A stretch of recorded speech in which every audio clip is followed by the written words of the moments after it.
Good afternoon all. मान्यवरांचं आगमन होत आहे. So please stand up all students and clap. माननीय डॉक्टर सौ जयश्री पाटील मॅम यांचं नुकतंच आगमन झालेलं आहे.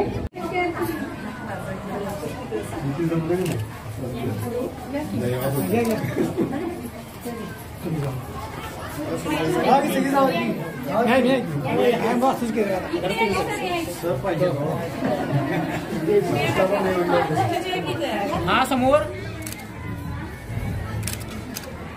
ओके.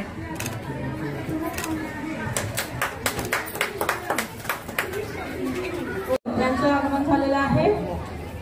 तसेच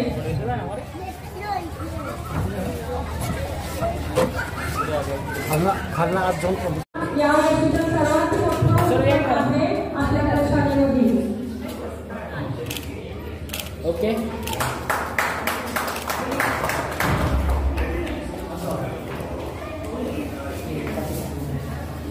So please clap.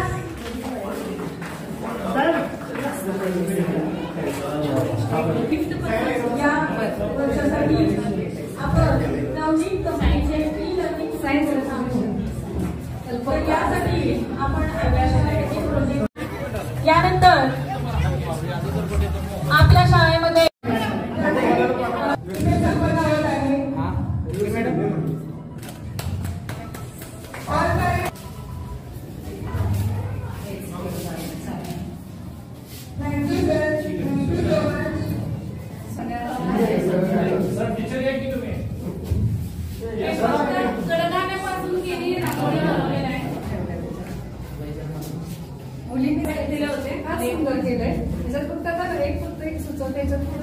पालकांचे सहर्ष स्वागत. सहर्ष स्वागत. भावना हृदयात तयार होतात. भावना हृदयात तयार होतात. शब्दांच्या रूपाने त्या ओठावर येतात. त्यातून जे साकारले जाते पडता इथे आपुले पाऊल पडता इथे आपुले गुरु शिष्याचे नाते जुळते. आनंदाचे सूरही जुळती. सर समोर इकडे.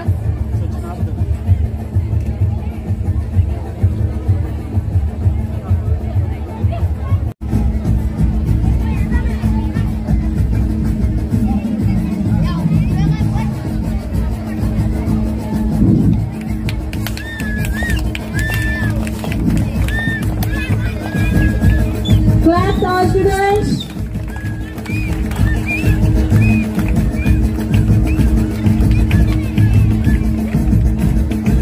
आमंत्रित पाहुण्यांना मी विनंती करते रंगमंचावर बसण्याची. या पाहुण्यांना मी विनंती. शूरता वीरता धीरता. शूरता वीरता धीरता. विद्यार्थी पाहुण्यांना मानवंदना देण्यासाठी येत आहेत. सावधान. क्रिएट सामने से स्टाइल मास्क तेज चल.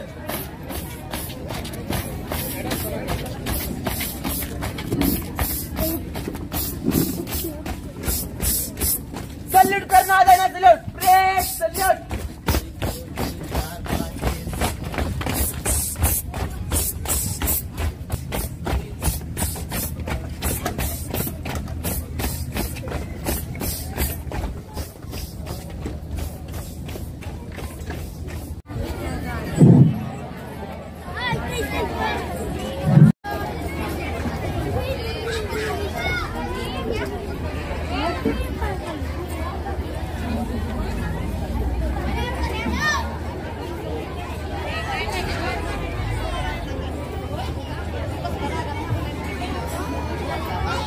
Thank you, ma'am.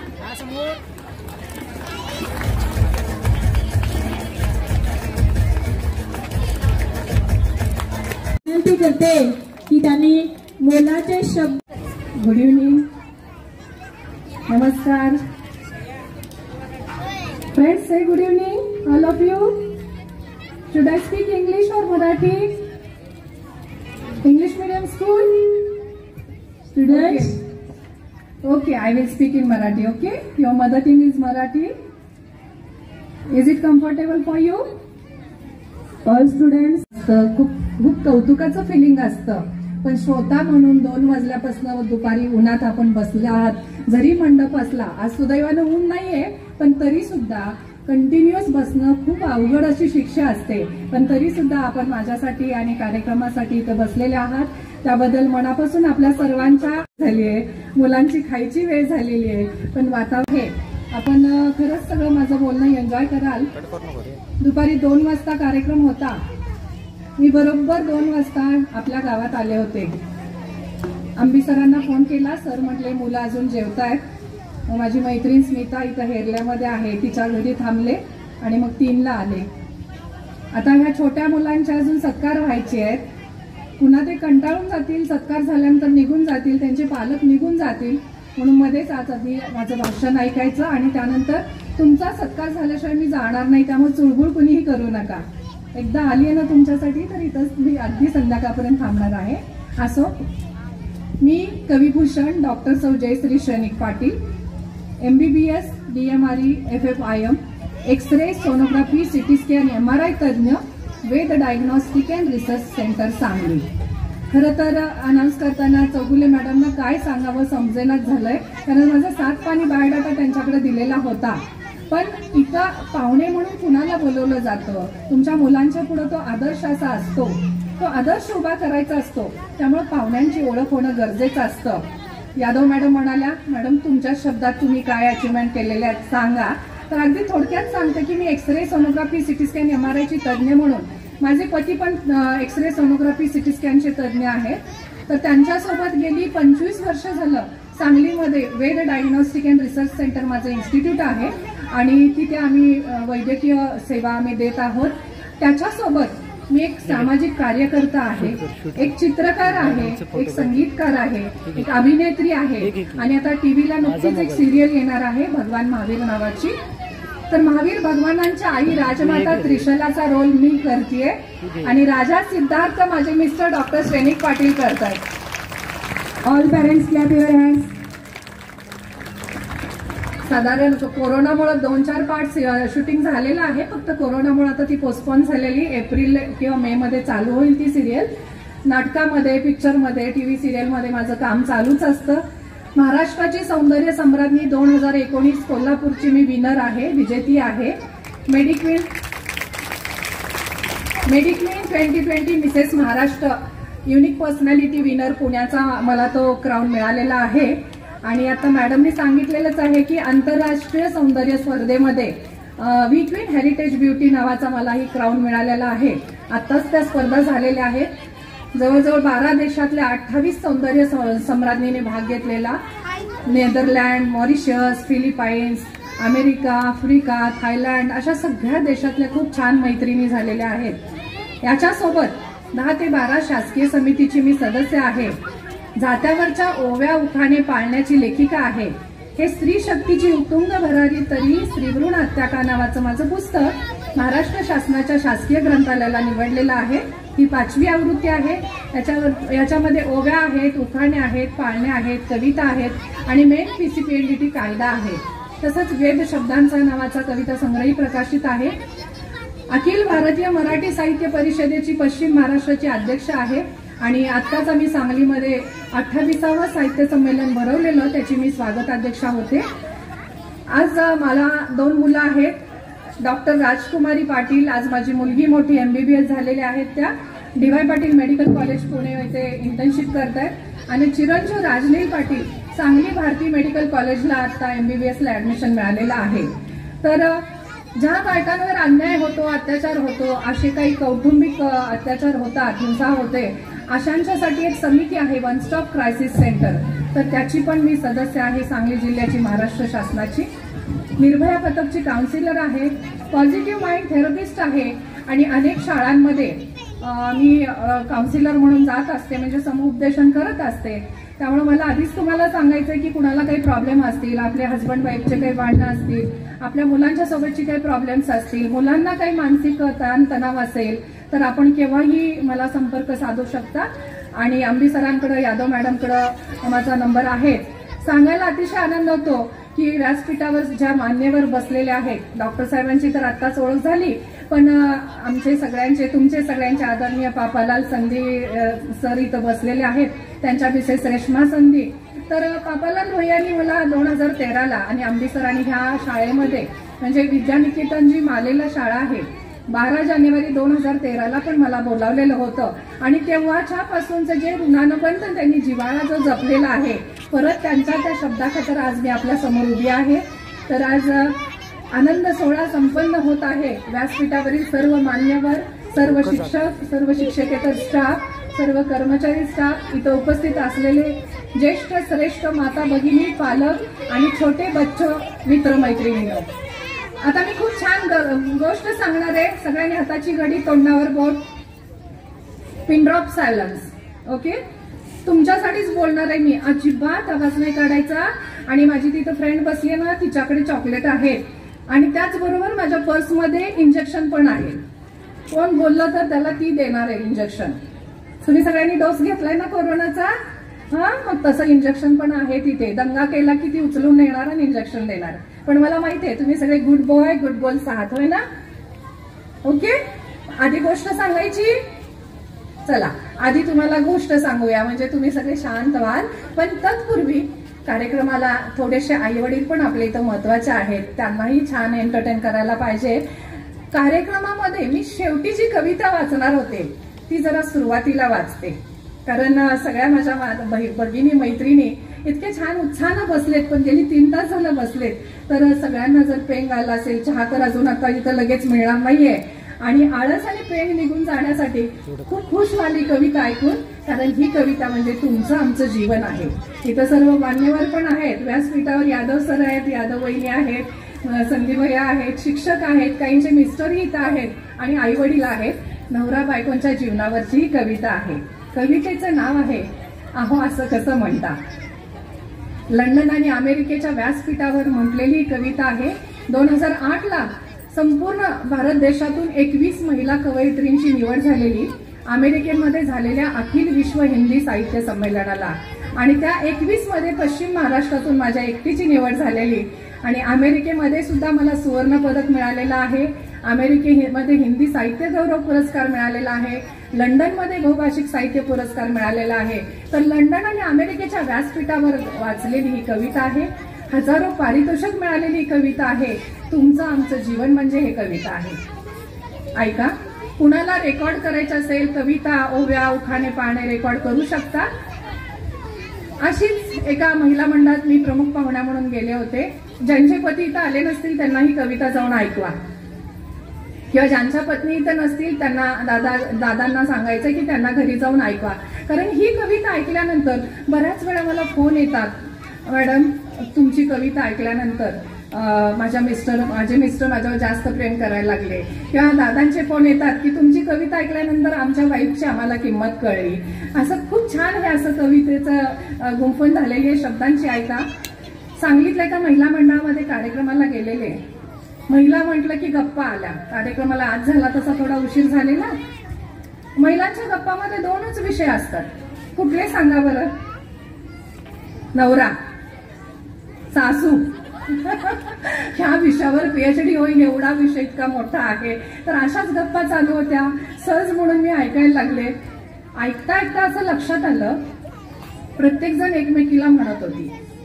त्या महिला मंडळातल्या महिला बरं का, एकमेकींना म्हणत होत्या, अहो मी म्हणूनच ह्या घरात टिकले बघा, अहो मी म्हणूनच ह्या घरात टिकले बघा, माझ्यामुळेच संसाराचा गाडा इथपर्यंत चालत आलाय. हसताय, बरोबर आहे की नाही? तुमच्याच मनातलं आहे ते सगळं. मी माहेरी गेल्यानंतर माझी आमच्या ह्यांना किंमत कळणार आहे. मी घर सोडल्यानंतरच माझी आमच्या ह्यांना किंमत कळणार आहे. अशा गप्पा मी ऐकल्या. घरी आले, माझ्यातला कवी जागा झाला आणि डॉक्टर शैनिक पाटलांना मी हे सगळं ऐकवलं. आणि त्यांनी असा काहीतरी मुद्दा मांडला की मी त्यांनाही म्हणाले, अहो असं कसं म्हणता. आणि मग कवितेला नाव तेच दिलं, अहो असं कसं म्हणता, बायकोला काही कळत नसतं.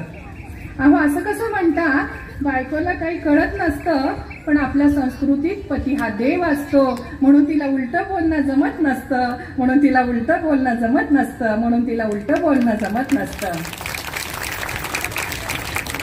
अहो असं कसं म्हणता, अहो असं कसं म्हणता, घर पोरं तुझी तू बघायची मी चाललो कामावर. अहो असं कसं म्हणता, घर पोरं तुझी तू बघायची मी चाललो कामावर. मग हे सारं कसं काय जमवता बेअक्कल बायकोच्या जीवावर. मग हे सारं कसं काय जमवता बेअक्कल बायकोच्या जीवावर. अहो असं कसं म्हणता, बायकोला नाही काडीची अक्कल तिला नाही कसलाच आकार. अहो असं कसं म्हणता, बायकोला नाही काडीची अक्कल तिला नाही कसलाच आकार. पण कळून सुद्धा तिला जमत नाही पतीला द्यायचा स्पष्ट नकार. पण कळून सुद्धा तिला जमत नाही पतीला द्यायचा स्पष्ट नकार. अहो असं कसं म्हणता, बायको शिकली म्हणजे अति शहाणी. अहो असं कसं म्हणता, बायको शिकली म्हणजे अति शहाणी. डोक्यावर तुमच्या मेली वाटली, मग समानतेचा हक्क मागता कशानं तुमची माय आटली. मग समानतेचा हक्क मागता कशानं तुमची माय आटली. अहो असं कसं म्हणता, बायको म्हणजे कामातला अडणा. अहो असं कसं म्हणता, बायको म्हणजे कामातला अडणा, रोजच्या व्यवहारात गळ्यातला लोडणा. अहो असं कसं म्हणता, बायको म्हणजे कामातला अडणा, रोजच्या व्यवहारात गळ्यातला लोडणा. पण या लोडण्यामुळेच वागण्याला तुमच्या लगाम असतो. पण या लोडण्यामुळेच वागण्याला तुमच्या लगाम असतो. नाहीतर नकळतपणे कुणीतरी बुलबुल्यात फसतो. नाहीतर नकळतपणे एखादा बुलबुल्यात फसतो. अहो असं कसं म्हणता, बायको सोडून सर्व स्त्रिया सुंदर दिसतात. अहो असं कसं म्हणता, बायको सोडून सर्व स्त्रिया सुंदर दिसतात. पण हे तुम्ही विसरू नका, दुरून डोंगर साजरे असतात. पण हे तुम्ही विसरू नका, दुरून डोंगर साजरे असतात. आणि वाईफ म्हणजेच खरी लाईफ असते. वाईफ म्हणजेच खरी लाईफ असते. वाईफ म्हणजेच खरी लाईफ असते. वाईफ म्हणजे लाईफ असते हे खूप उशिरा कळतं. पुरुषांना किंवा नवऱ्याला वाईफ म्हणजे लाईफ असते खूप उशिरा कळतं. कदाचित ती वाईफ निघून गेल्यानंतर कळतं की वाईफ म्हणजे लाईफ होती. आणि अशाच आशयाची ह्याला संलग्न अशी कविता आहे. ऐका, तुमच्या मनाच्या भावनेला हात घालणारी कविता आहे. कोल्हापूरचे एक गोकुळ दूध संघाचे माजी चेअरमन आहेत. त्यांच्या पत्नीचं एक 7-8 वर्षापूर्वी निधन झालेलं आहे. चेअरमन साहेबांना खूप शौक आहे. दरवर्षी बायकोचा स्मृती दिन लोकात साजरा करतात. असाच एका स्मृती दिनाला शाहू स्मारकला होता. प्रमुख वक्ता म्हणून मला बोलावलेलं. नीला सत्यनारायण ज्या आता कैलासवासी आहेत, प्रशासकीय अधिकारी होत्या, त्या होत्या तिथे. मुंबई विद्यापीठाच्या माजी कुलगुरू स्नेहलता देशमुख होत्या. आणि व्यासपीठावर त्या वहिनींचा फोटो होता. कार्यक्रम सुरू झाला. त्या वहिनींच्या फोटोला घातलेल्या हारांकडे लक्ष गेलं, फुलांकडे लक्ष गेलं. आणि मग माझ्या मनामध्ये प्रश्न आला, चेअरमन साहेब एक माध्यम, सगळ्याच नवऱ्यांविषयी माझ्या मनात प्रश्न आला की ही बायको जिवंत असताना तिचं कधी कौतुक केलं असेल का. ही जिवंत असताना तिला एखादं कधी प्रेमानं फूल दिलं असेल का. ही जिवंत असताना तिच्या कलेचं, तिच्या प्रतिभेचं कौतुक म्हणून कधी 5-50 माणसांचं जेवण केलं असेल का. तेच ती मेल्यानंतर लाखो रुपये खर्चून हजारो माणसं बोलवून कशाला स्मृती दिन साजरा करायचा, असे मनात विचार आले. व्यासपीठावर कविता सुचली आणि त्या चेअरमन साहेबांना मी ती कविता दिली. तिथेच त्यांना रडायला आला आणि ते म्हणाले, मात्र मॅडम आयुष्यभर एवढी तुम्ही व्याख्यानं दिली, देत राहाल, जिथे जिथे व्याख्यानं असतील तिथं तिथं ही कविता जरूर ऐकवा. आणि त्यांनी ती घरात फ्रेम करून लावली आहे. ह्या पुस्तकामध्ये पण ही कविता आहे. आणि मग तू होतीस तेव्हा त्या कवितेला नाव दिलेलं आहे. ह्यालाही खूप पारितोषिक मिळालेलं आहे. तुमचं आमचं लाईफ म्हणजे ही कविता आहे. प्रत्येक बायकोची किंमत तेव्हा कळती ती नसताना. बघा, चेअरमन साहेब एक माध्यम, समाजातले सगळेच पती म्हणतात अशी ही कल्पना आहे. तू होतीस तेव्हा, मगाशी मी काय म्हटलं, वाईफ म्हणजेच लाईफ असते. आता वाईफ म्हणजे लाईफ असते कळायला उशीर झाला, म्हणून तो म्हणतो तू होतीस तेव्हा प्रेम माझ्यावर करत होतीस. तू होतीस तेव्हा प्रेम माझ्यावर करत होतीस. पण तुझं प्रेम मला कधी कळलंच नाही. पण तुझं प्रेम मला कधी कळलंच नाही. अपमान तुझा करत होतो, वाटेल तसं बोलत होतो. निमूटपणे तू सहन करत होतीस, कारण तू माझी पत्नी होतीस. कारण तू माझी पत्नी होतीस. तू होतीस तेव्हा माझं घर तुझं होतं. तू होतीस तेव्हा माझं घर तुझं होतं. तिथं तुझंच सारं राज्य होतं. पण राजा मात्र मी होतो. पण राजा मात्र मी होतो. हुकूम तुला सोडत होतो. निमूटपणे तू ऐकत होतीस, कारण तू माझी पत्नी होतीस. कारण तू माझी पत्नी होतीस. तू होतीस तेव्हा बाप मी झालो होतो. तू होतीस तेव्हा बाप मी झालं होतो, लेझिम ढोलावर नाचत होतो, साखर पेढे वाटत होतो, पण बाळ घेऊन तू फक्त उभी होतीस. तो म्हणतो बाळ घेऊन तू फक्त उभी होतीस, कारण बहुजन समाजामध्ये बाईला नाचून गाऊन आनंद व्यक्त करायची मुभाच नाहीये. म्हणून तो म्हणतो लेझिम ढोलावर नाचत होतो, साखर पेढे वाटत होतो, पण बाळ घेऊन तू फक्त उभी होतीस, कारण तू माझी पत्नी होतीस, कारण तू माझी पत्नी होतीस. तू होतीस तेव्हा कामावर मी जात होतो, तू होतीस तेव्हा कामावर मी जात होतो, नवीन क्षितिज गाठत होतो, फोन तुझा येत होता, कट मी करत होतो. तू होतीस तेव्हा कामावर मी जात होतो, नवीन क्षितिज गाठत होतो, फोन तुझा येत होता, कट मी करत होतो, पण पुन्हा पुन्हा तू फोन करत होतीस, पण पुन्हा पुन्हा तू फोन करत होतीस, कारण तू माझी पत्नी होतीस, कारण तू माझी पत्नी होतीस. तू होतीस तेव्हा तुझ्यासाठी कधी नव्हते सोहळे, तू होतीस तेव्हा तुझ्यासाठी कधी नव्हते सोहळे, तुझ्यासाठी कधी नव्हती सभा. तू होतीस तेव्हा तुझ्यासाठी कधी नव्हती सभा, तुझ्यासाठी कधी नव्हते सोहळे, तुझ्यासाठी कधी नव्हते सभा. आणि तुझ्या विना व्यासपीठावर मी एकटाच उभा, तुझ्या विना व्यासपीठावर एकटाच उभा, तुझ्या विना व्यासपीठावर एकटाच उभा. म्हणून मला सांगायचंय, नम्रपणे सगळ्या बंधूंना सांगायचंय की वाईफ म्हणजे लाईफ असते आणि तिची जागा तिला द्या, तिची किंमत तिला द्या. कारण वाईफ असेल तर लाईफला मजा आहे, वाईफ असेल तर घराला अर्थ आहे, वाईफ असेल तर जगण्याला अर्थ आहे, आणि वाईफ असेल तर जीवन आहे. कारण तीच जर नसेल तर तुमचा जन्म होणार कुठून? कारण निसर्गानं, परमेश्वरानं गर्भाशयाचं वरदान फक्त स्त्रीला दिलेलं आहे. आणि म्हणूनच हे स्त्री शक्तीची उत्तुंग भरारी. तरीही स्त्रीभ्रूण हत्या का नावाचं हे पुस्तक ही 5वी आवृत्ती आहे. आज स्त्री शक्तीची भरारी उत्तुंग आहे. पुरुषांच्या बरोबरीनच नव्हे तर पुरुषांच्या 4 हात पुढे आपण आहोत. आज इतकं छान मुलींनी नृत्य केलेलं आहे. इथं मी उद्घाटन केलं रांगोळी हॉलमध्ये, मुलींनी खूप सुंदर रांगोळी घातलेली आहे. आतापर्यंत अनेक गॅदरिंगला प्रमुख पाहुण्या म्हणून गेले, सगळ्या मुलांचं कौतुक बघितलं, पण मला आज अतिशय आनंद झालेला आहे की आपल्या सगळ्या टीचर लोकांनी इतकी सुंदर धान्यांची रांगोळी काढलेली आहे. त्या सगळ्यांच्यासाठी परत एक तुम्ही टाळ्या द्या. आणि कार्यक्रम झाल्यानंतर सगळ्या टीचरांनी काढलेली रांगोळी जरूर बघा, त्यांचंही कौतुक करा. कारण इतकी सुंदर कल्पकता त्या रांगोळीमध्ये आहे. सौभाग्याचे अलंकार, खण, नारळ, बांगड्या आणि गहू, तांदूळ, ज्वारी सगळ्याची फार सुंदर त्यांनी रांगोळी काढल्या. त्या जोडीला मुलांची चित्र आहेत. दुसऱ्या हॉलमध्ये सायन्सचं प्रदर्शन बघितलं, एका हॉलमध्ये सर्व शस्त्र बघितली आणि शस्त्रांची नृत्य समोर पाहिली. एका शिक्षकाने जो एक थरारक असा खेळ केला, अतिशय अंगावर शहारे आले, पण त्यांचा तो कॉन्फिडन्स खूप असा वाखाणण्याजोगा होता. त्या शिक्षकांचंही मी खूप कौतुक करते, कारण मानेवर केळ ठेवून ते केळ कट करणं आणि त्या मुलींचंही धैर्य खूपच महत्वाचं आहे. कारण त्या मुलींचा कॉन्फिडन्स किती महत्वाचा आहे. शिक्षकांना त्यांचा कॉन्फिडन्स होता, पण ते केळ सोडून जर तलवार आत आली असती तर. त्यामुळे खूप आज मनोवेधक अशी ही कला या शाळेनं आपल्याला समोर दाखवलेली आहे. मनीष पब्लिक स्कूल आणि अचिव्हर्स इंटरनॅशनल स्कूलचं हे खूप मोठं यश आहे की इतके सुंदर सुंदर आज आपण सगळे त्यांचे मनोहरी अशी नृत्य पाहिलेली आहे, त्यांची अदा पाहिलेली आहे. शिवाजी महाराजांचा दानपट्टा आणि त्यावेळीचे खेळ सुद्धा दाखवलेले आहेत आणि नंतरही पाहणार आहोत.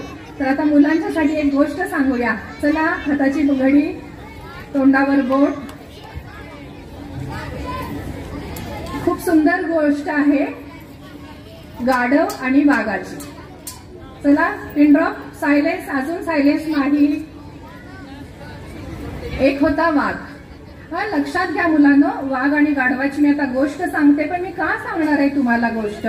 कारण शाळेमध्ये शिकत असताना पालकांना सुद्धा कळलं पाहिजे, शिक्षकांना सुद्धा कळलं पाहिजे की एखाद्या मुलाच्या मनामध्ये आत्मविश्वास कसा घालायचा. पळणाऱ्या घोड्याला कुणी पण पळवू शकतं, पण थांबलेल्या घोड्याला पळायला लावणं, त्याला पाणी पाजायला लावणं हे शिक्षकांचं कर्तव्य असतं.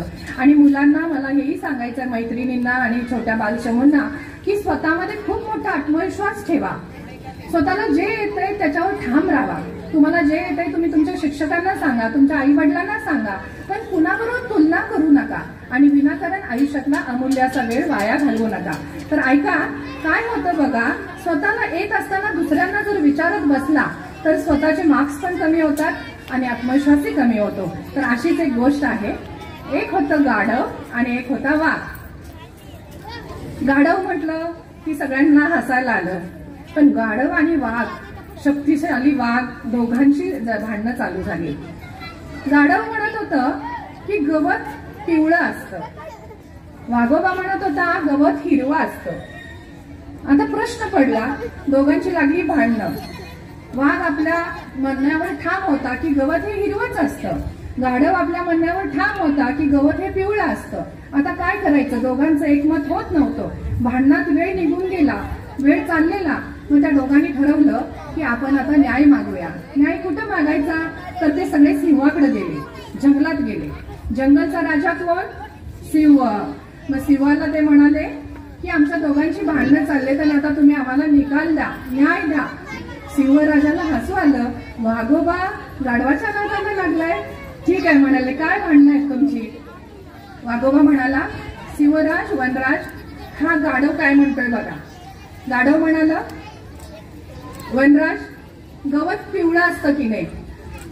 वनराजानं सिंहानं ऐकलं. परत वाघोबा म्हटला, सिंहराज, गवत हिरवं असतं की नाही सांगा. सगळे जंगलातले प्राणी जमलेले, न्याय द्यायचा होता. वनराज सिंह म्हणाले, गाढवा, तुझं बरोबर आहे, गवत हे पिवळंच असतं, तू जा. आणि मग गाढवच ते किंकाळत नाचत निघालं, आपण जिंकलो म्हणून. गेलं ते नाचत नाचत. आणि मग वाघोबा म्हटला, वनराज, गवत हिरवं असतं हे तुम्हालाही माहितीये, मी बरोबर आहे हे तुम्हालाही माहितीये, पण तरी पण तुम्ही मला का शिक्षा केली आणि तुम्ही गाढव का बरोबर म्हटलात, मला का चूक ठरवलं. वनराज म्हणाला, सिंह म्हणाला, अरे तू गवत हिरवा आहे मलाही माहितीये, तू बरोबर आहेस हे मलाही माहित आहे, पण तू विनाकारण गाढवाच्या नादाला लागलास म्हणून मी ते तुला शिक्षा दिली. म्हणून सांगायचं तात्पर्य हे आहे की कुणाला काही विचारत बसू नका, स्वतःचा आत्मविश्वास कमी करू नका. स्वतःमध्ये जो प्रचंड आत्मविश्वास आहे त्या आत्मविश्वासाच्या जोरावर तुम्ही परीक्षेला सामोरे जा. तुमच्याकडे जी काही कला आहे ती कला बाहेर काढा. विनाकारण कुणाशी, निर्बुद्ध लोकांशी, मुलांशी संगत करू नका, कारण तुम्ही संगत तुमची कशी आहे त्यावर तुमचं करिअर आणि कॅरेक्टर ठरत असतं. आणि म्हणून मला इतकंच सांगायचंय की आज शिक्षक तुमच्या जोडीला आहेत, आईवडील तुमच्या इकडे घरात पाठीराखे आहेत, आणि तुमचं करिअर कसं घडवायचंय तर श्यामची आईचं पुस्तक वाचायला शिका. आज मोबाईलचा नाद इतका लागलेला आहे सगळ्यांना, आई वडिलांना पण मोबाईलचा वेळ लागलेला आहे. इलेक्ट्रॉनिक्स सगळे गॅजेट्स आलेत, त्यांना जग इकडचं अगदी जवळ आलेलं आहे, मान्य आहे. त्याचे फायदे आहेत पण त्याचे तोटेही तितकेच आहेत. आणि मला नम्रपणे या व्यासपीठावरून आई वडिलांना सांगायचंय की स्वतःच्या व्हॉट्सअपच्या नादात आपली मुलं कुठल्या वळणावर चाललेत इकडेही तुमचं आज लक्ष असणं गरजेचं आहे. टीव्हीची सिरियल बघताना आया मुलांच्या हातात मोबाईल देतात, मुलं व्हॉट्सअप खेळत बसतात, फेसबुक खेळत बसतात, इंस्टाग्रामला पोस्ट टाकतात, टिकटॉकला पोस्ट टाकतात, आणि त्याच्यातून काहीतरी असं नकोच्या गोष्टी घडत असतात. त्यामुळे नम्रपणे मला सांगायचंय की ह्याच्याऐवजी मुलांच्या हातात पुस्तकं द्या. श्यामची आई नावाचं पुस्तक इतकं सुंदर आहे, कुणी वाचलंय हात वरती करा बघू आयांनी पण. बघा यादव मॅडम बघा, आंबी सर बघा, किती हात वरती आलेत बघा. आज श्यामची आई पुस्तक प्रत्येकानं वाचणं गरजेचं आहे. डॉक्टर मला इथं म्हणाले रुखडीला त्यांचं वाचनालय आहे, त्या वाचनालयात पुस्तक वाचतील. श्यामची आई नावाचा पिक्चर बघा, साने गुरुजींचे पुस्तकं वाचा. तुम्हाला आज सगळे फी 10,000 फी भरून शाळेत पाठवले आई वडिलांनी, पण साने गुरुजींच्या शाळेच्या वेळी त्यांचं घर विकलेलं, त्यांना शाळेत जायला आईनं सांगितलं घर विकलं गेलंय, आता तू शाळा सोड. साने गुरुजी म्हटले मी आश्रम शाळेत जाऊन शिकतो, आणि औंधला आश्रम शाळेत गेले ते, आणि ते शाळेत गेले बरोबर त्या संस्थानिकांनी त्यांचा हॉस्टेलचा आणि पुस्तकाचा खर्च पण काढून घेतला.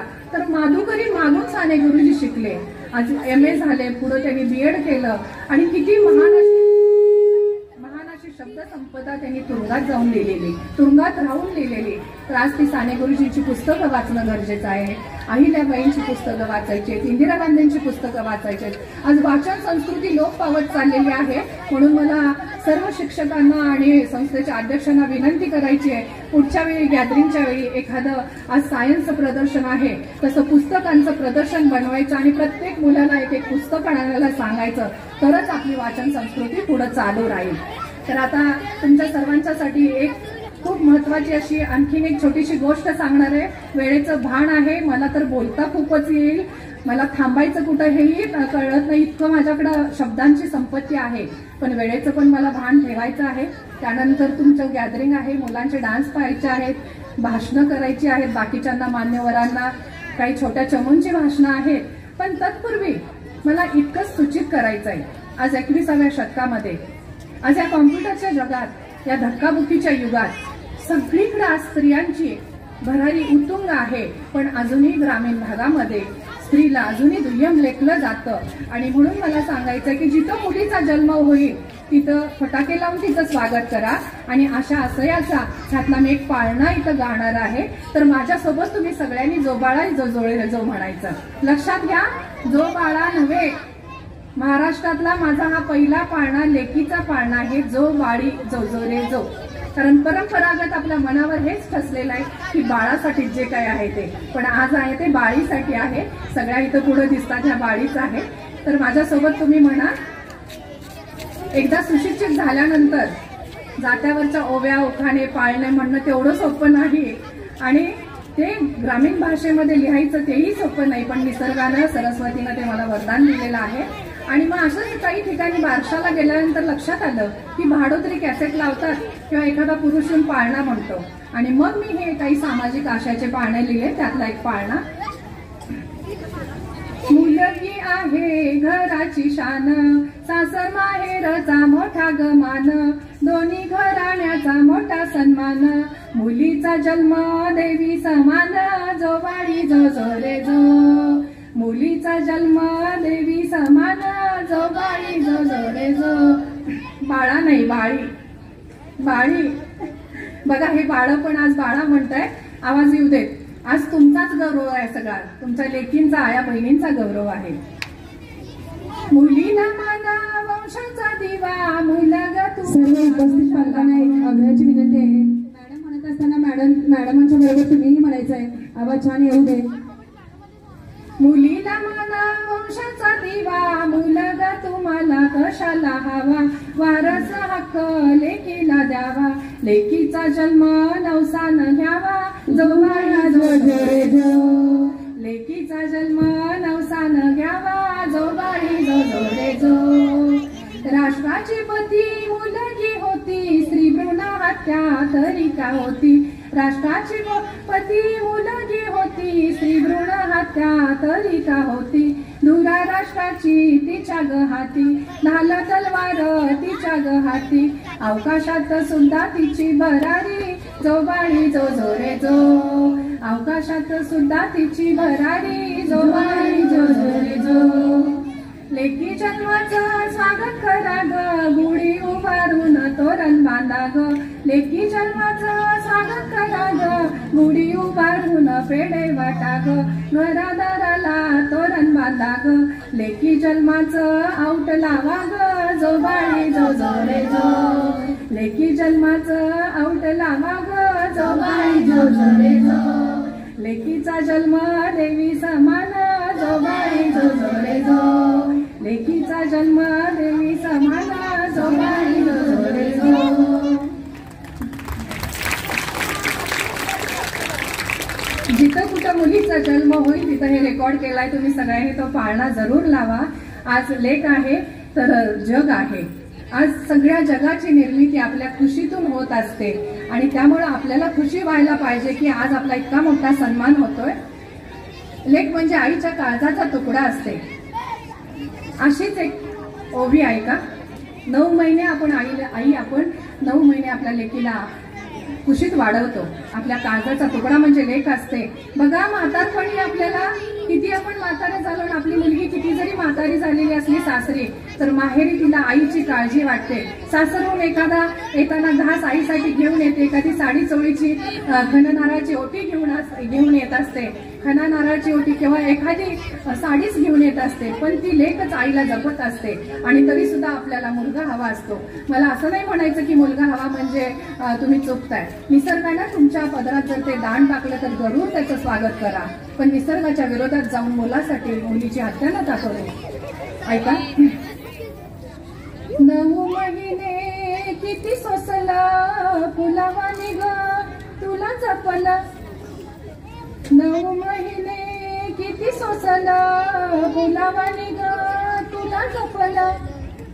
आईच्या जीवाचा सराग तू तिच्या काळजाचा तुकडा ग तू, तिच्या काळजाचा तुकडा ग तू, लेकी ग तू, लेकी ग तू, लेकी ग तू, लेकी ग तू, लेकी ग तू, लेकी ग तू, लेकी ग तू, लेकी ग तू, हिंदवी स्वराज्याची प्रेरणा तू, हिंदवी स्वराज्याची प्रेरणा तू, वीर शिवनाची स्फूर्ती ग तू, वीर शिवनाची स्फूर्ती ग तू, मराठी मनाचा अभिमान तू, मराठी मनाचा अभिमान तू, महाराष्ट्राचा आमच्या स्वाभिमान तू, महाराष्ट्राचा आमच्या स्वाभिमान तू, इतिहासातलं एक पान ग तू, वीर शिवबाची गाथा ग तू, श्री जन्माची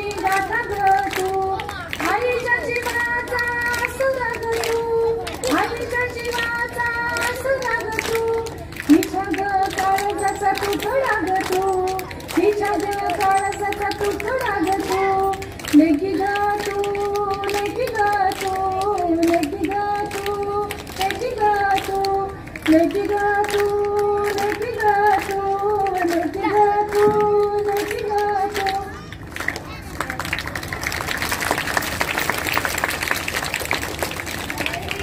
बघा, आईच्या काळजाचा तुकडा लेक असते, म्हणून आज लेकीचं जीवन, आज सगळ्यांनी लेकीच्या जीवनाचं आणि जन्माचं स्वागत आनंदानं करणं गरजेचं आहे. आयुष्य खूप सुंदर आहे, जगणं खूप सुंदर आहे. उद्या कराडजवळच्या नांदगाव ग्रामपंचायतीनं महिला मेळावा ठेवलेला आहे. उद्या तिथं माझं व्याख्यान आहे, आयुष्य आनंदानं जगायचं कसं. त्यातलं 1-2 मिनिट मला सांगायचं आहे की आयुष्य कसं जगायचं हे जनतेनं ठरवायचं असतं. आज विनाकारण तुम्ही टेन्शन घेताय. गेली 3 वर्ष कोरोनामुळे आपण सगळं जग भीतीच्या छायेखाली होतं. मला वाटतंय कोरोना नंतरचा पहिला कार्यक्रम आहे ओपनपणे बिन मास्कचा आपण सगळे एकत्र आलेलो आहोत आणि नशिबानं आज आपण जगलेलो आहोत. जगातली कितीतरी लोक असा भरला संसार सोडून गेलेले आहेत. म्हणून मला सांगायचं आहे की स्वतःच्या आनंदात, स्वतःच्या मस्तीत, स्वतःच्या धुंदीत जगायला शिका. छोटी छोटी भांडणं शिका.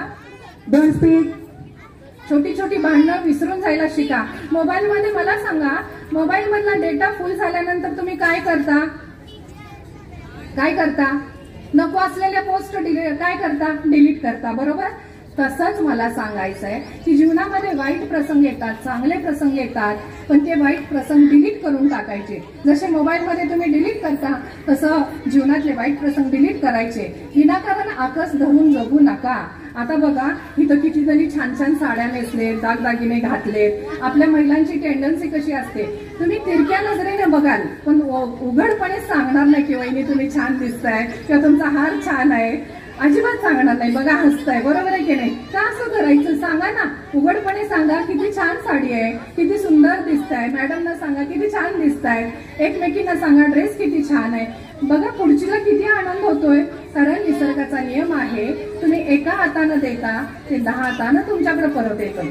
तुम्ही एकदा जरी तिला छान म्हणला तर ती 10दा तुम्हाला छान म्हणेल. नाहीतर उगीच असं काहीतरी आट्या घालायच्या तिरक्या नजरे मला तर जमतच नाही घालायला, दाखवायला सुद्धा जमणार नाही. तुम्ही पाहिलेलं आहे, कंटिन्युअसली हसत असते. कारण आयुष्य हसण्यानं खूप वाढतं, निरोगी राहतं. जगामध्ये काय स्वस्त आहे हे म्हणण्यापेक्षा काय महाग आहे, तर सगळ्यात महाग आहे त्याचं पैशामध्ये सुद्धा मूल्य करू शकत नाही ते हसू. आणि जर ते हसू जर तुमच्याकडे असेल, तुमच्या आयुष्यामध्ये कुणी तुमच्या डोळ्यात आसू आणू शकणार नाही. आणि म्हणून आयुष्य आनंदानं जगायचं असेल तर हास्याला आज खूप महत्व आहे आणि तुम्ही हसत जगायला पाहिजे. आता असं नको बरं का, मॅडम म्हटल्या म्हणून वाटेल त्याच्याकडे बघून हसू नका. बघा बरं कशा हसला छान. तर असं हसण्यानं मन निरोगी होतं, शरीर ताजतवानं होतं. बघा किती फ्रेश झाला की नाही, चहाशिवाय फ्रेश केलं की नाही तुम्हाला.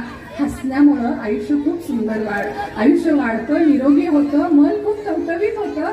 जसं फूल उमलल्यानंतर टवटवीत, तसे आता तुम्ही सगळे टवटवीत झालेले आहेत. दिलखुलासपणे कौतुक करायला शिका, चांगुलपणा घ्यायला शिका दुसऱ्यातला, आणि दुसऱ्यांचा चांगुलपणा त्याला देत राहिला, त्याचा चांगुलपणा आपल्याकडे आपोआप येत राहतो. घरी नवरा आला की विनाकारण त्याला अजून कपडे बदलून द्यायचे नाही, त्याला पाय धुवून द्यायचं नाही, हातपाय धुवून द्यायचं नाही, तोपर्यंत घरातलं सांगत बसायचं. सुरू आल्या वन्स अशा म्हणल्या, आई अशा म्हणल्या, ताईंचा फोन आला, बरीच भर जाऊबाई येऊन बसल्या, बघा कशा सगळ्या हसतायत हो की नाही. बघा मॅडम, हे वास्तव आहे. तर कशाला पाहिजे हे सगळं? त्याचा त्याला स्पेस द्या, तुमचा तुम्ही स्पेस एन्जॉय करा. तो बाहेर कामावर जातो, ऑफिसला जातो, कुठे नोकरीच्या ठिकाणी जातो, तिकडून दमून आलेला असतो. तुमचं तुम्ही घरात स्पेस मिळालेला असतो, तुम्ही तुमचा स्पेस एन्जॉय करा. छान चांगले विचार ऐकायला शिका, वाचायला शिका, चांगले कार्यक्रम बघा. रडक्या सिरियल बघून आयुष्यातला अमूल्य वेळ वाया घालवू नका. प्रत्येकाकडे काही ना काही कला असते. बघा, ताक घुसळल्याशिवाय लोणी बाहेर येतं का? नाही. वीज कशात असते? पाण्यात असते. पण विजेला गती दिल्याशिवाय, पाण्याला गती दिल्याशिवाय विजेची निर्मिती होते का? नाही. तशाच पद्धतीनं आपल्या मनामध्ये, आपल्या शरीरामध्ये प्रत्येकाला निसर्गानं काही ना काही कला दिलेली असते. त्या कलेची निर्मिती कशी करायची हे ज्याचं त्यानं ठरवायचं असतं. आयुष्य आनंदानं कसं जगायचं हे स्वतःच ठरवायचं असतं. कारण कोकिळ कू कू गातो म्हणून खिन्न नाही व्हायचं. ऐका, कोकिळ कू कू गातो म्हणून खिन्न नाही व्हायचं. मोर थुई थुई नाचतो म्हणून सुन्न नाही व्हायचं. आपलं जीवन कसं जगायचं आपणच ठरवायचं असतं. आणि आपल्याला कसं पाहिजे ते स्वतःच आपण स्वतःला घडवायचं असतं. स्वतःच आपण स्वतःला घडवायचं असतं. आता बघा, मी इथं आलेली आहे. आयुष्यामध्ये वेळ किती महत्वाचा आहे. टाइम इज मनी. 2 वाजता कार्यक्रम होता, मी 2ला आलेली. आता 5:30 झाले. तुम्हाला असं वाटेल तुम्ही सगळ्या जाऊन घरात निवांत बसणार. इथं जेवलेलं आहे, संध्याकाळी जेवलेलं आहे. खूप अभिमान वाटतो सांगायला. आणि मुद्दाम सांगायचंय की छोट्या 10वीच्या मुली पण आहेत. माझ्या लग्नाला 25 वर्ष झालेली आहेत. अजूनही माझ्या घरातला स्वयंपाक स्वतः मीच करते. कधीही स्वयंपाकाला बाई लावलेली नाही. एक चांगली सुगरण सुद्धा मी आहे आणि त्याचा मला अभिमान आहे. आणि आता 2 वेळेचा स्वयंपाक करून मी घरी डॉक्टरांच्यासाठी आलेली आहे. कारण मला माहित होतं की शाळेचं वार्षिक स्नेहसंमेलन म्हणलं की उशीर होतो, कार्यक्रमाला उशीर होतो, लवकर निघता येत नाहीये. पण घरातली कर्तव्यही महत्वाची आहेत. मला आता डॉक्टर साहेब आणि पाठीमागं काही मान्यवर म्हणाले की मॅडम तुम्ही प्रॅक्टिस कधी करता? तर हे सगळं सर मी सातत्यानं अहोरात्र राबत असते. तेव्हा आज मी तुमच्या पुढे उभी राहण्या इतपत सक्षम झालेली आहे. 5च तास मी झोपते. आयुष्यामध्ये 5च तास झोपते. आणि 25 वर्ष झालं एकच आमचं रुटीन असतं. उठल्या उठल्या एक अर्धा तास व्यायाम करायचा आणि लगेच स्वयंपाक करायचा. आणि डॉक्टर साहेब आमचे 8:30ला जेवतात. आम्ही 8:30 पावणे 9ला जेवतो. 9ला आमचं काम चालू होतं. कंटिन्युअस काम चालू असतं. 3ला परत आम्ही काहीतरी खातो, परत काम चालू असतं. 6ला माझं काम थांबतं. मी 6ला परत स्वयंपाक करते. आणि संध्याकाळचा सगळा वेळ माझ्यासाठी असतो. सोशल कामासाठी असतो, माझ्या स्वतःच्या वाचनासाठी असतो, रात्री 12पर्यंत लिखाणासाठी असतो. आणि तुमच्याबरोबर बोललेलं हे व्याख्यान रेकॉर्डेड आहे. माझा YouTube चॅनल आहे, डॉक्टर जयश्री श्रेनिक पाटील नावाचा YouTube चॅनल सबस्क्राईब करा. हे सगळं व्याख्यान उद्या आहे YouTubeला असणार आहे. तुमच्या आठवणी माझ्यासोबत असणार आहेत. हे झालेले ऋणानुबंध इतके महत्वाचे आहेत. पैसा कुणाकडे पण असतो, श्रीमंती कुणाकडेही असते. मी खूप श्रीमंत आहे, पण कशाची श्रीमंत आहे माहितीये? आज माझ्याकडं शब्दांची संपत्ती इतकी आहे की त्या शब्द संपत्तीच्या जोरावर आज तुमच्यासारखी जनसंपत्ती माझ्या ह्या श्रीमंतीच्या तिजोरीमध्ये आज ऍड झालेली आहे. आणि त्याचा मला खूप आनंद होतोय की ही नाती पैशाने नाहीत मिळत, जी आज शब्दांमुळे मिळालेली आहे. आज कुठेही माझी ओवी ऐकली, तुम्ही पाळणा ऐकला की तुम्हाला आठवण येणार. म्हणून आता आज खास तुमच्यासाठी हा काही ओव्या उखाण्यांचा कार्यक्रम नाही, पण ही एक कला आहे, ही एक प्रतिभा आहे. तुमच्या मुलींच्या मध्ये कोणी साहित्यिक असेल, कोणी कवयित्री असेल, कोणी चित्रकार असेल, कोणी अभिनेत्री असेल, मुलगी किंवा मुलगा जे कोणी असेल ते, तर त्यांच्या कलेला वाव द्या. ती कला फुलवायला शिका. आता आंतरराष्ट्रीय सौंदर्य स्पर्धेमध्ये जेव्हा आम्ही भाग घेतला तेव्हा 2-2 मिनिटांमध्ये आपली कला दाखवायची होती. तर तुम्हाला सांगायला मला अभिमान वाटतो की माझ्या YouTube चॅनलवर तुम्ही पाहाल टॅलेंट राऊंड असतो. त्या टॅलेंट राऊंड मध्ये 1.5 मिनिटांमध्ये आपलं टॅलेंट दाखवायचं होतं. तर कीबोर्ड वाजवते मी, तर ते कीबोर्ड पण टाकलेलं आहे. आणि मी लावणी नृत्य करते. ती लावणी नृत्य पण तुम्हाला चॅनलला बघायला मिळेल. ढोलकीच्या तालावर हे लावणी नृत्य सुद्धा मी केलेलं आहे. म्हणजे आपल्याला आयुष्य इतकं सुंदर आहे, फक्त ते सुंदरतेनं जगता आलं पाहिजे. आणि कसं जगायचं ते आपलं आपण ठरवायला पाहिजे. आता अमेरिकेतून आल्यानंतर काही सुचलेले 2 उखाणे तुम्हाला ऐकवते. त्या पुस्तकात ते आहेतच. सांगलीतून गेले मुंबईला, मुंबईतून गेले दिल्लीला, दिल्लीतून गेले अमेरिकेला. अमेरिका देशात पाहिल्या उंच उंच इमारती, अमेरिका देशात पाहिल्या उंच उंच इमारती, इमारती पाहताना डोळे गेले दिपून. तिथे टाकले स्त्रियांनी सर्व क्षेत्र व्यापून, करिअर करताना नाती होती जपून. करिअर करताना नातीगोती जपत त्या करिअरच्या मागे धावतात. डॉक्टर श्रेनिक पाटलांचं नाव घेते. स्त्री आणि पुरुष समानतेचा कायदा मात्र पाळतात. सांगलीतून गेले मुंबईला, मुंबईतून गेले दिल्लीला, दिल्लीतून गेले बर्मिंगहॅमला, बर्मिंगहॅमहून गेले लंडनला. लंडनमध्ये आहे भारत भवन. भारत भवनात मला मिळाला बहुभाषिक पुरस्काराचा सन्मान. डॉक्टर श्रेनिक पाटलांचं नाव घेते. मुलीलाच माना मुलासारखी समान. सुंदर माझं हॉस्पिटल आहे. अंगणात आहे बाग. बागेत ठेवल्यात कुंड्यात घातली माती. मातीत घातल्या बियांची झाली रोपं गेली वाढत. आणि डॉक्टर श्रेनिक पाटील बसतात नेहमी MRIचे रिपोर्ट काढत. हिरवागार मळा माझा मळ्यात बांधलाय. गोट्यात बांधलेत 12 मशीनच्या काढल्यात धारा. दूध ठेवलं तापता गेलं आटत. त्याचा झाला खवा. आणि डॉक्टर श्रेनिक पाटलांचं नाव घेते. पुढच्या वर्षी पण मी इथे येणार आहे. एवढंच लक्षात ठेवा. Big class. बराच वेळ झालेला आहे. खूप छान वाटलं. कसा वेळ गेला तुम्हाला कळलंच नाही. 40 मिनिट मला सरांनी दिले होते. मी 40 मिनिट बोलले. कळलं का तुम्हाला? आता एक तर 5 मिनिट फक्त इतकंच मी सांगेन की कधीही कुणाला काही अडचणी आल्या, आरोग्याच्या असू देत, मानसिक टेन्शनच्या असू देत, मला फोन करा. माझा फोन नंबर आहे 9860092132. 9860092132. आणि आंबी सरांकडे फोन आहे. पापालाल संदीप यांच्याकडे आहे. यादव मॅडमकडे आहे. सगळ्या मॅडमच्याकडे आहेत. फोटो आहेत त्यांच्याकडे. केव्हाही या स्टँड जवळ सांगलीच्या हॉस्पिटल आणि घर एकत्रच असतो. 24 तास सामाजिक कार्यासाठी मी बांधील असते. माझ्या भगिनींच्यासाठी मदत करायला बांधील असते. मला इतकंच सांगायचंय परत एकदा की परिपूर्ण असं व्हा. आयुष्य खूप सुंदर आहे, खूप छोटं आहे. त्यामुळे कसं आनंदानं जगता येईल तेवढं बघा. आणि मला तुमच्या मुलांना आणि सगळ्यांना तुमच्यासाठी एकच प्रार्थना म्हणायची आहे. सगळ्यांनी इथं बोट ठेवा. सगळ्यांनी म्हणा. स्टुडंट्स लिसन केअरफुली. चला मुलांच्यासाठी सुरुवातीला मुलांना सगळ्यांनी म्हणायचं आजपासून मी खूप अभ्यास करणार आहे. मी शाळेमध्ये स्टुडंट्स फर्स्ट येणार आहे. मी शाळेमध्ये फर्स्ट येणार आहे. माझं ध्येय पूर्ण करणार आहे. माझं स्वप्न पूर्ण करणार आहे. मी खूप मोठी होणार आहे. मी खूप मोठा होणार आहे. आणि मी आयुष्य आनंदानं जगणार आहे.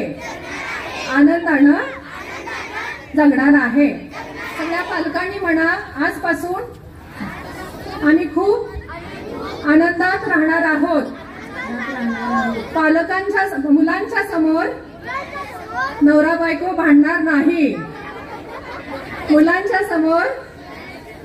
बायको भांडणार नाही. आयुष्य खूप सुंदर आहे. जगणं खूप सुंदर आहे. या क्षणापासून ते सुंदर होणार आहे. अडचण आली डॉक्टर माईंना आठवणार आणि हसत राहणार. टेन्शन फ्री राहणार. आयुष्य एन्जॉय करणार आणि आनंदात राहणार. हसत राहणार.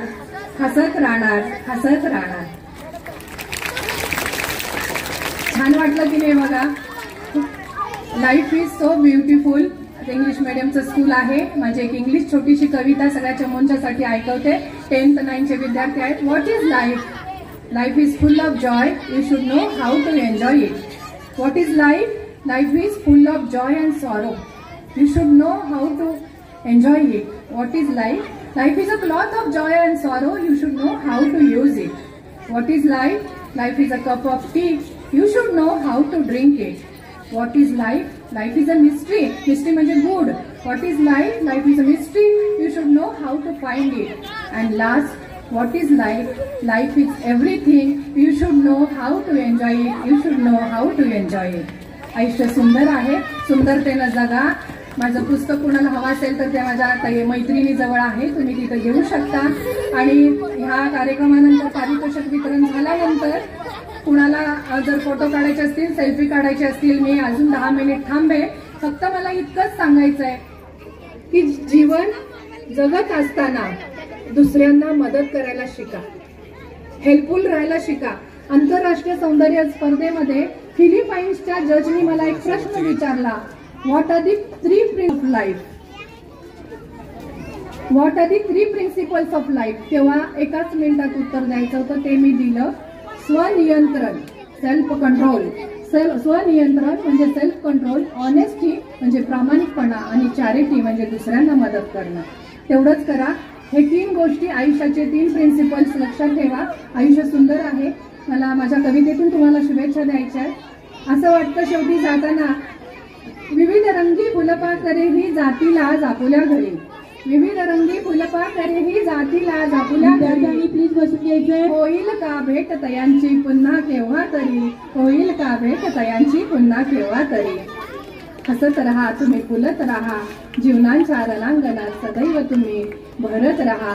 असतील माझ्या शुभेच्छा तुम्हा द्याल कधीतरी ओळख मला, असतील माझ्या शुभेच्छा तुम्हा द्याल कधीतरी ओळख मला.